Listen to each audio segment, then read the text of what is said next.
बिस्मिल्लाहिर्रहमानिर्रहीम। कैसे हैं भैया आप लोग? रट्टा नहीं है, समझना है।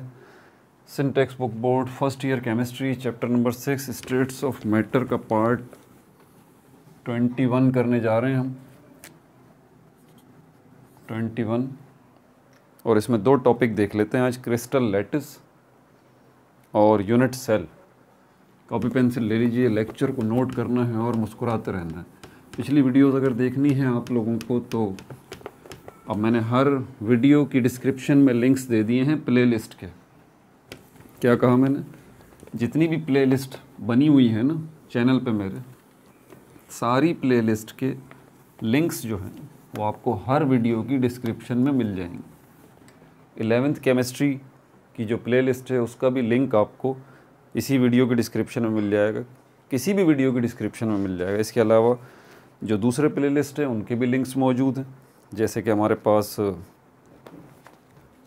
मैट्रिक बायोलॉजी की प्लेलिस्ट भी मौजूद है, मैट्रिक पाकिस्तानी स्टडी की प्लेलिस्ट भी मौजूद है, basics of chemistry, basics of mathematics, basics of English language, इनकी भी प्लेलिस्ट मौजूद है। इंग्लिश लैंग्वेज एडवांस जिसमें टेंसेस और एक्टिव वॉइस पैसिव वॉइस करवाए गए हैं, उनकी भी प्लेलिस्ट का लिंक मौजूद है डिस्क्रिप्शन में ही। और जो है मोटिवेशन, आपकी फ्यूचर गाइडलाइंस से रिलेटेड सारे इश्यूज़, मोटिवेशन वाली प्लेलिस्ट के लिंक, मोटिवेशन वाली प्लेलिस्ट में वीडियोस मौजूद हैं, वो देख लें। मॉडल पेपर्स आप देखना चाहते हैं तो मॉडल पेपर्स के नाम की भी प्लेलिस्ट जो है वो मौजूद है डिस्क्रिप्शन में ही। इसके अलावा ओल्ड केमिस्ट्री, ओल्ड फिज़िक्स और ओल्ड मैथमेटिक्स जो बुक्स हैं हमारी सिंटेक्स बुक बोर्ड की पुरानी, उनके ऊपर बनी हुई वीडियोस की प्लेलिस्ट के लिंक्स भी डिस्क्रिप्शन में ही मौजूद हैं।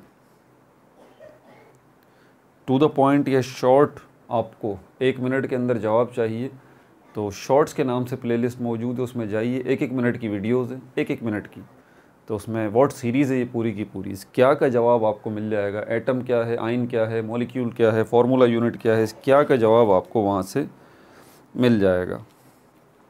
ठीक है भाई, अब चलते हैं यहाँ पर ही क्रिस्टल लैटिस क्या है इसको समझने से पहले क्रिस्टल लैटिस और यूनिट सेल, ये दो टॉपिक हम करेंगे।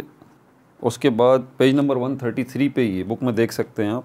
उसके बाद unit cell of sodium chloride crystal, ये पेज नंबर 133 से 134 तक ये जा रहा है, 135 तक जा रहा है। ठीक है, ये हेल्दी टॉपिक होगा, इसके ऊपर वीडियो भी बड़ी बनेगी और ये डिफ़िकल्ट टॉपिक भी होगा अगली वीडियो में जो आएगा, unit cell of sodium chloride crystal. ठीक है, अभी की वीडियो में तो हम क्रिस्टल लैटिस और यूनिट सेल को देखते हैं। सारी चीज़ें पार्टिकल्स से मिलके बनती हैं, ये बात आपको पता है। सॉलिड हो, लिक्विड हो, गैस हो। हम पर्टिकुलरली सॉलिड से रिलेटेड अभी बात कर रहे हैं और सॉलिड्स के अंदर हम क्रिस्टलाइन सॉलिड्स जो हैं उनसे रिलेटेड बात कर रहे हैं।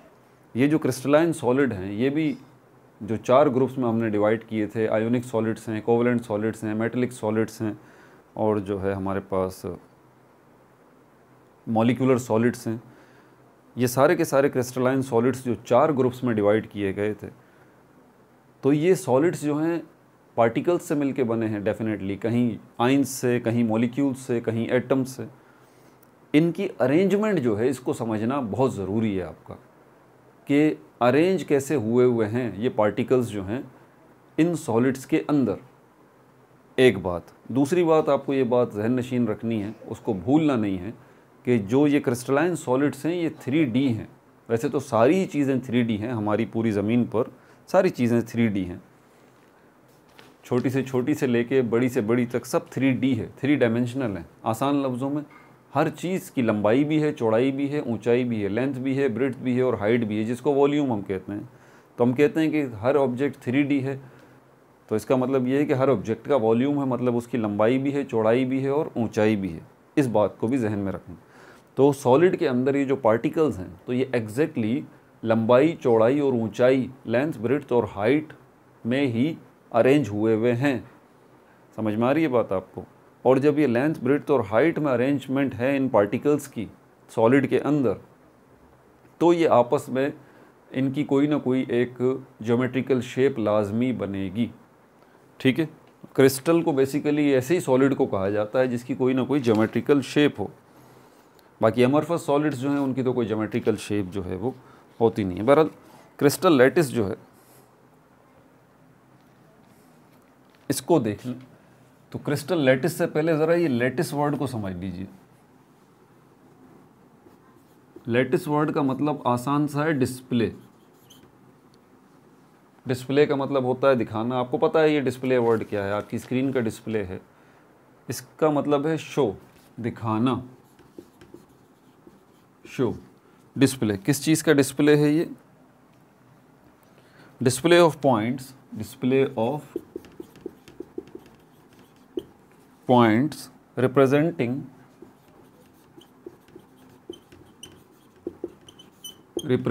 अब ज़रा एक बात को समझिएगा।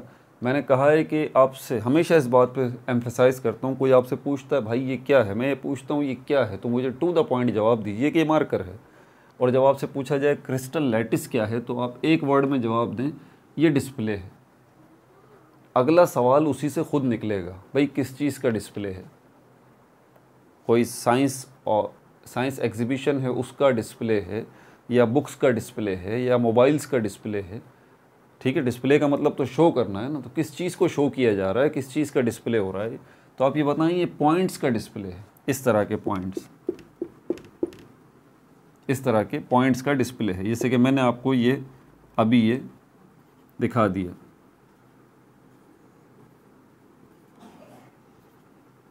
ये मैंने आपको दिखा दिया, आप देख रहे हैं ना इन पॉइंट्स को, देख रहे हैं ना आप इन पॉइंट्स को, तो सीधी सी बात है आप इन पॉइंट्स को देख रहे हैं तो ये क्या है? डिस्प्ले है। ये डिस्प्ले ऑफ पॉइंट्स है।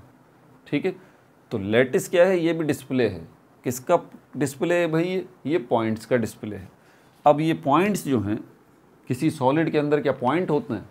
नहीं भाई, सॉलिड के अंदर पॉइंट नहीं होते। आपको पता है सॉलिड हो, लिक्विड हो, गैस हो, सब पार्टिकल्स से मिलके बने। तो डेफिनेटली सॉलिड जो भी होगा, क्रिस्टलाइन सॉलिड, उसके अंदर पार्टिकल्स होंगे। अब उन पार्टिकल्स को हम रिप्रेजेंट करवाते हैं इन पॉइंट्स से। बात समझ आ रही है? ये पॉइंट्स यहाँ जहाँ भी मौजूद हैं, ये किसको रिप्रेजेंट कर रहे हैं? ये पार्टिकल्स को रिप्रेजेंट कर रहे हैं। रिप्रेजेंट वर्ड का मतलब होता है नुमाइंदगी, नुमाइंदगी, नुमाइंदगी करना। नुमाइंदगी क्या होता है?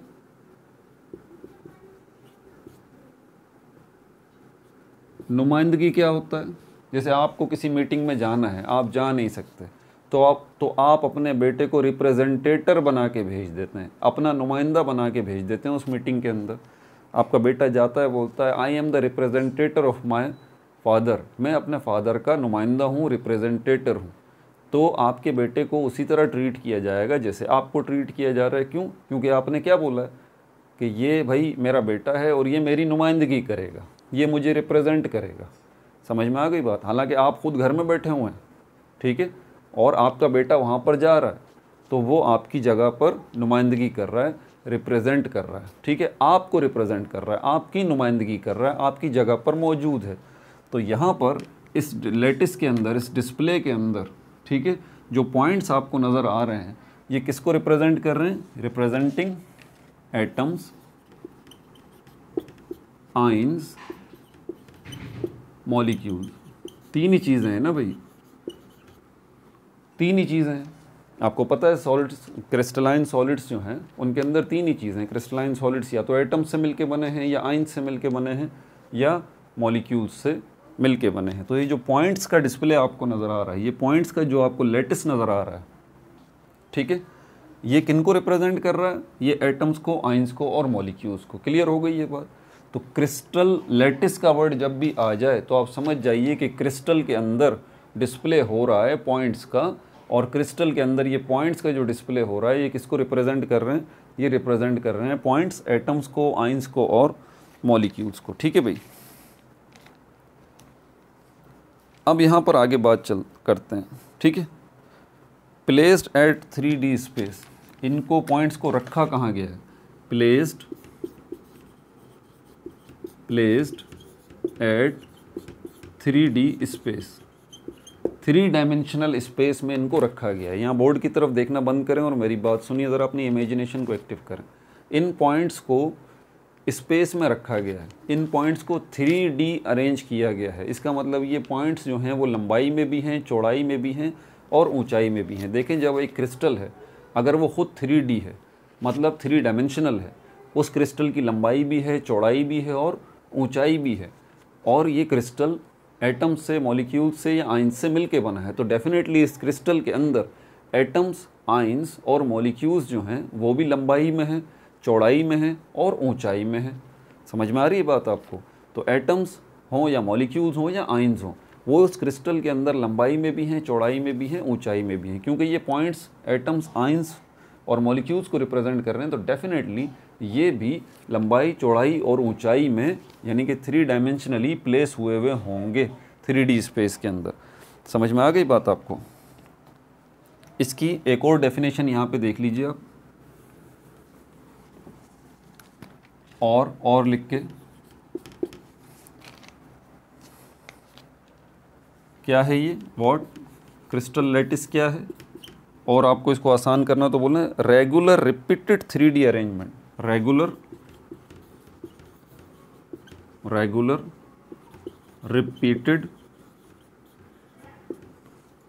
Repeated 3D arrangement, 3D arrangement of atoms, ions, of atoms, ions, molecule. अब ये बात तय है, देखिए बात समझें, एक क्रिस्टल सॉलिड के अंदर एटम्स, आइंस या मॉलिक्यूल्स मौजूद हैं। सर बात समझ में आ गई, ठीक है। 3D मौजूद हैं एटम्स, आइंस और मॉलिक्यूल्स। सर ये बात भी समझ में आ गई, 3D मौजूद हैं, यानी कि लंबाई, चौड़ाई और ऊंचाई में ये एटम्स, आइंस या मॉलिक्यूल्स मौजूद हैं उस क्रिस्टल सॉलिड के अंदर। सर ये बात भी समझ में आ गई, लेकिन ये जो एटम्स, आइंस और मॉलिक्यूल्स हैं, क्या ये रेगुलर हैं? देखें, रेगुलर का मतलब होता है बाकायदा। आप अगर स्कूल में रेगुलर हैं, आप कहते हैं भाई ये बच्चा रेगुलर है, तो इसका क्या मतलब है कि ये रोज़ आ रहा है, सिर्फ रोज़ नहीं आ रहा, बल्कि रोज़ टाइम पे भी आ रहा है, रोज़ उसी टाइम पे ये आ रहा है। 8 बजे का स्कूल का टाइम है, ये 8 बजे पहुंच जाता है, रोज़ पहुंच जाता है, रोज़ पहुंच जाता है, रोज़ पहुंच जाता है। तो रिपीटेशन हो रही है ना आपकी स्कूल के अंदर at the same time, daily basis पे, तो आपको क्या कहा जाएगा, भाई आप तो रेगुलर हैं, आप बाकायदा हैं। यहाँ पर भी पॉइंट्स जो हैं या एटम्स, आइंस और मॉलिक्यूल्स क्या हो रहे हैं, रिपीट हो रहे हैं, ठीक है, रिपीट हो रहे हैं। तो ये रिपीटेशन तो हो रही है, लेकिन रेगुलर हो रही है। रिपीटेशन जो है वो इर्रेगुलर भी हो सकती है, बेकायदा भी हो सकती है। मतलब आप 2 दिन आ रहे हैं, 3 दिन नहीं आ रहे, या 2 दिन आ रहे हैं या रोज़ आ रहे हैं, लेकिन कभी 8 बजे आ रहे हैं, कभी 8:30 बजे आ रहे हैं, कभी 9 बजे आ रहे हैं। तो आप जो है वो रेगुलर तो हैं, पंक्चुअल नहीं है। पंक्चुअल का भी मतलब यहाँ पे निकल जाता है। तो सेम टाइम पे दोबारा आप रिपीट हो रहे हैं और एक ख़ास वक्फ़े के बाद दोबारा आ रहे हैं। एक ख़ास वक्फ़ा हो रहा है ना, मतलब स्कूल के बाद का वक्फ़ा, फिर आप शाम हो जाती है, सुबह हो जाती है, फिर आप दोबारा उसी टाइम पे पहुंच जाते हैं। एक ख़ास वक्फ़े के बाद दोबारा आ रहे हैं, तो ये रेगुलरिटी रिपीट हो रही है। क्रिस्टल के अंदर भी ये regular repeated 3D arrangement of atoms, ions and molecules, 3 dimensionally जो एटम्स, आइंस और मॉलिक्यूल्स मौजूद हैं, उनकी रिपीटेशन हो रही है रेगुलरली। ठीक है भाई, ये बात यहाँ पे क्लियर हो गई। अब आगे चलते हैं। क्रिस्टल लैटिस का तो आपको पता चल गया क्या है crystal lattice. Display in crystal, display of points in crystal, display of points in crystal. अब यूनिट सेल को भी देख लीजिए। यूनिट सेल, यूनिट सेल, ये यूनिट सेल क्या है? क्रिस्टल लैटिस को पहले समझाया है, अब यूनिट सेल का इसके साथ ताल्लुक भी समझ लीजिए। यह है स्मॉलेस्ट पार्ट, इसको हम कहते हैं स्मॉलेस्ट स्ट्रक्चरल पार्ट। व्हाट, कोई आपसे पूछता है भाई ये क्या है, तो आप इसका टू द पॉइंट जवाब दीजिए, स्मॉलेस्ट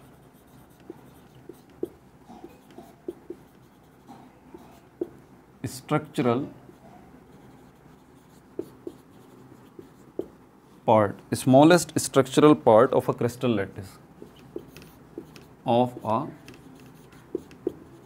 क्रिस्टल लैटिस, यानी कि है क्रिस्टल लैटिस ही, है वो डिस्प्ले ही एटम्स का, आइंस का और मॉलिक्यूल्स का। उस डिस्प्ले के अंदर, जैसे कि आपकी बुक के अंदर पेज देखें, पेज नंबर 133 पे जो है वो बनाया हुआ भी है, मैं भी यहाँ बना देता हूँ, ये पॉइंट्स देखें।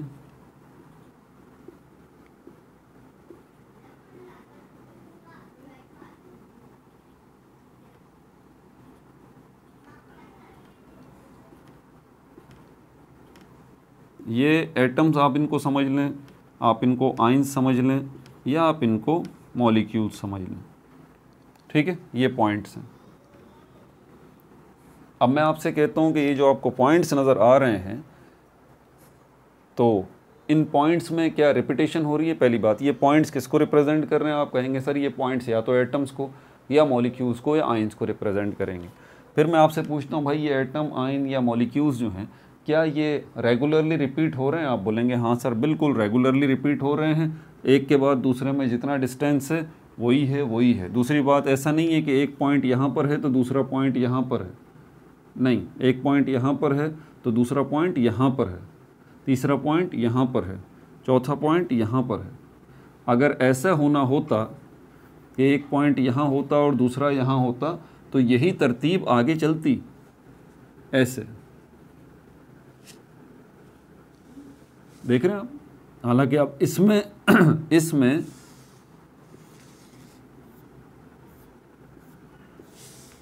और इसके अंदर क्या फ़र्क है?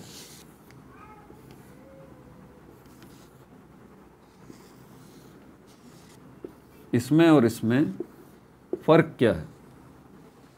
आप बोलेंगे सर ये क्रिस्टलाइन सॉलिड है, ये भी क्रिस्टलाइन सॉलिड है, ठीक है। दूसरी बात, फिर आप कहेंगे सर इसमें ये एटम्स या आइंस या मॉलिक्यूल्स जो मौजूद हैं उनके अंदर रेगुलरिटी हमें नज़र आ रही है, ठीक है, रेगुलरिटी हमें नज़र आ रही है। और यहाँ पर अगर मैं पूछूँ यहाँ क्या है, तो आप बोलेंगे सर ये भी, इसमें भी रेगुलरिटी है। देखें रेगुलर तो है ना, ये थोड़ा सा टेढ़ा ज़रूर है, लेकिन यही चीज़ यहाँ भी रिपीट हो रही है, यहाँ भी रिपीट हो रही है, और यही चीज़ यहाँ भी रिपीट हो रही है ना।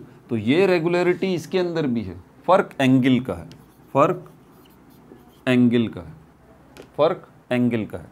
दूसरी बात, अगर यहाँ पर ये पॉइंट मैं यहाँ से हटा दूँ, ये वाला एक पॉइंट और ये वाला एक पॉइंट हटा देता हूँ, ठीक है, तो बीच बीच के अगर ये पॉइंट मैं हटा दूँ यहाँ से, ये इस तरह के ये पॉइंट मैं हटा देता हूँ,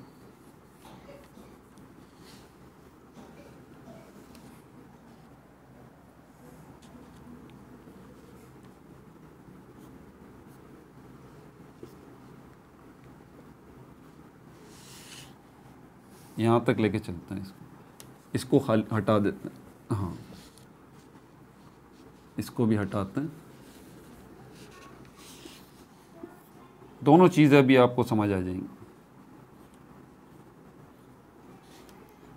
अब मैं आपसे पूछता हूँ कि ये और इसमें क्या फ़र्क है? आप बोलेंगे सर दूसरा एक फ़र्क डिस्टेंस का भी है, एक पॉइंट से लेके, एक तो ये कि यहाँ पर आपको एंगल नज़र आ रहा है, ठीक है, एंगल यहाँ पे नज़र आ रहा है और यहाँ पर भी एंगल मौजूद है, मतलब एक तो दोनों में फ़र्क एंगल का है।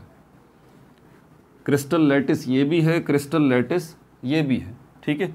पॉइंट्स यहाँ पर भी रेगुलरली अरेंज हुए हुए हैं, पॉइंट्स यहाँ पर भी रेगुलरली अरेंज हुए हैं, लेकिन यहाँ पर जो एक फ़र्क नज़र आ रहा है इसमें और इसमें, वो फ़र्क एक तो एंगल का है कि यहाँ पर एंगल अलग है, यहाँ पर अलग है। ये 90 डिग्री का एंगल है और ये मेरे ख्याल में 45 डिग्री का एंगल है, ठीक है। आप देख लें, सीधे हैं ना, स्ट्रेट 90 डिग्री बिल्कुल, और ये थोड़े से तिरछे हैं, 45 का ज़ाविया है, 45 डिग्री है। तो ये एक तो एंगल का फ़र्क है। दूसरा फ़र्क आप बोलेंगे सर डिस्टेंस का है।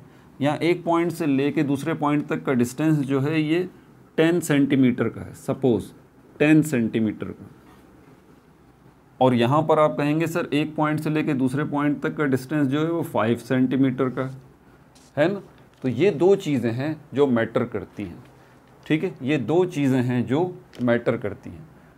इसको आपने समझ लिया, एक तो दोनों में आपने फ़र्क समझ लिया। अब ज़रा इसको यूनिट सेल को समझ लें, अब आपको आसानी से समझ में आ जाएगा। ये कह रहा है स्मॉलेस्ट यूनिट सेल क्या है? स्मॉलेस्ट, मतलब सबसे छोटा, सुपरलेटिव डिग्री में अगर बात करें सबसे छोटा क्या है?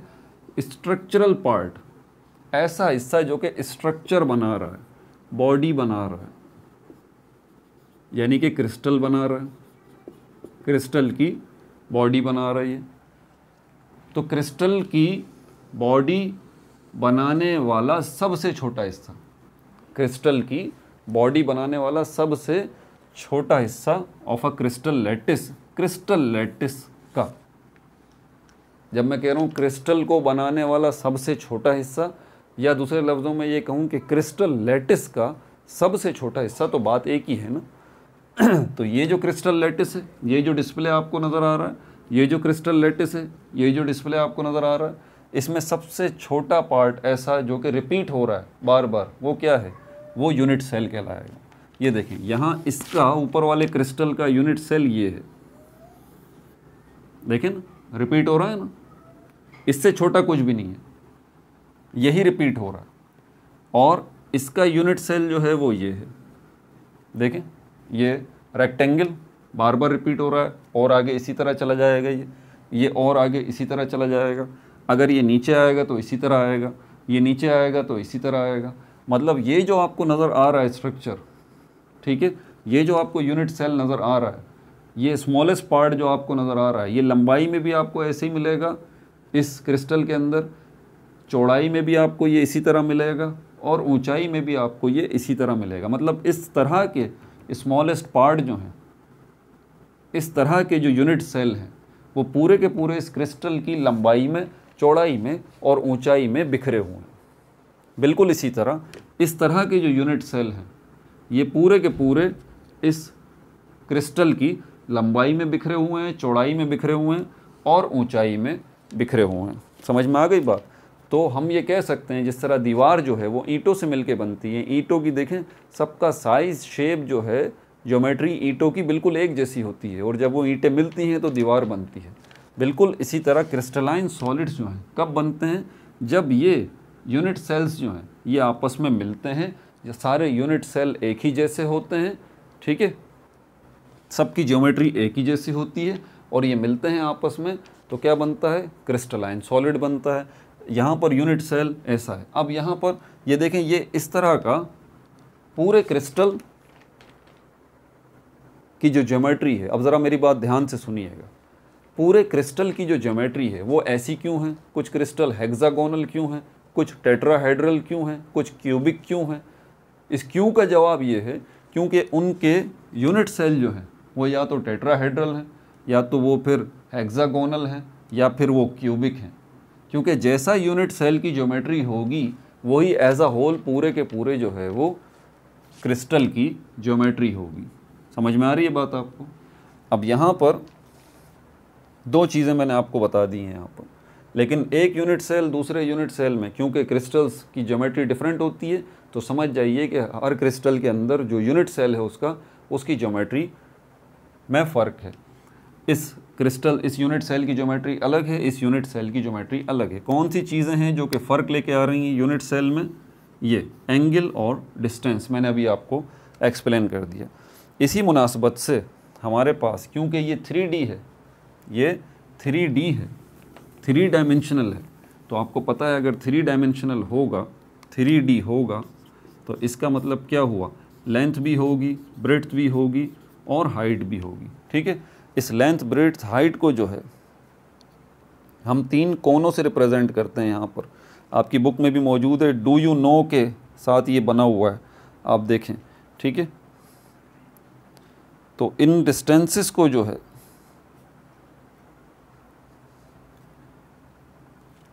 इन डिस्टेंसेस को हम A, B और C से रिप्रेजेंट करते हैं। मतलब A जो है हो सकता है वो लंबाई को रिप्रेजेंट कर रहा हो, B जो है हो सकता है वो ब्रेड्थ यानी कि चौड़ाई को रिप्रेजेंट कर रहा हो, और C जो है वो हाइट को रिप्रेजेंट कर रहा हो। ये डिस्टेंस की बात आ गई, ये डिस्टेंस की बात आ गई। लंबाई, चौड़ाई और ऊंचाई को A, B, C से रिप्रेजेंट कर रहे हैं। अब बताने की ज़रूरत नहीं, यूनिट सेल की लंबाई भी है, चौड़ाई भी है, ऊंचाई भी है। इसी तरह एंगल जो है, एंगल जो है इसको हम किससे रिप्रेजेंट करते हैं? इसको हम जो है वो अल्फ़ा बीटा और गामा से रिप्रेजेंट करते हैं, अल्फ़ा बीटा और गामा से रिप्रेजेंट करते हैं, ठीक है। क्योंकि ये 3 डिस्टेंसेस हैं, इन दो के दरमियान जो डिस्टेंस है वो अल्फ़ा बीटा और गामा, इन दो के दरमियान जो डिस्टेंस है वो बीटा, और ए और सी के दरमियान जो डिस्टेंस है वो गामा से रिप्रेजेंट किया जाता है, ठीक है। अब यहाँ ये जो टेबल बना हुआ है इसको मैं बता देता हूँ, आप देख लें। डू यू नो लिखा हुआ है, डू यू नो के अंदर इसके बारे में बताया गया है कि भाई ये ए बी सी क्यूबिक अगर होगा तो तीनों डिस्टेंसेस बराबर होंगे। क्यूबिक के अंदर, क्यूबिक ज्योमेट्रिकल स्ट्रक्चर अगर होगा तो ए बी सी तीनों डिस्टेंसेस जो हैं वो बराबर होंगे। देखें मैं ए बी सी कह रहा हूँ, अल्फ़ा बीटा गामा नहीं कह रहा, अल्फ़ा बीटा गामा एंगल के लिए हैं, ए बी सी जो है वो डिस्टेंसेस के लिए हैं। तो यहाँ पर ए बी सी तीनों डिस्टेंसेस अगर बराबर होंगे और एंगल ए एंगल बी और तीनों एंगल अगर बराबर होंगे, अल्फ़ा बीटा गामा बराबर होंगे, तो ये 90 डिग्री का एंगल होगा। और ये कौन सी ज्योमेट्री बनेगी? ये क्यूबिक बनेगी। और तफसील नीचे लिखी हुई है, cubic, tetragonal, orthorhombic, रोम्बोहाइड्रल, hexagonal, monoclinic, triclinic, सब का आप देखें उसने बताया है आपको, एंगल्स का भी, तीनों एंगल्स का भी, और उसने जो है आपको तीनों डिस्टेंसेस का भी बताया है, ठीक है भाई। अपना बहुत ज़्यादा ख्याल रखिएगा, ये हो चुका, अगली वीडियो टफ़ होगी आपके लिए, पहले ही बता रहा हूँ। अपना बहुत ज़्यादा ख्याल रखिएगा। No like no subscribe, only share.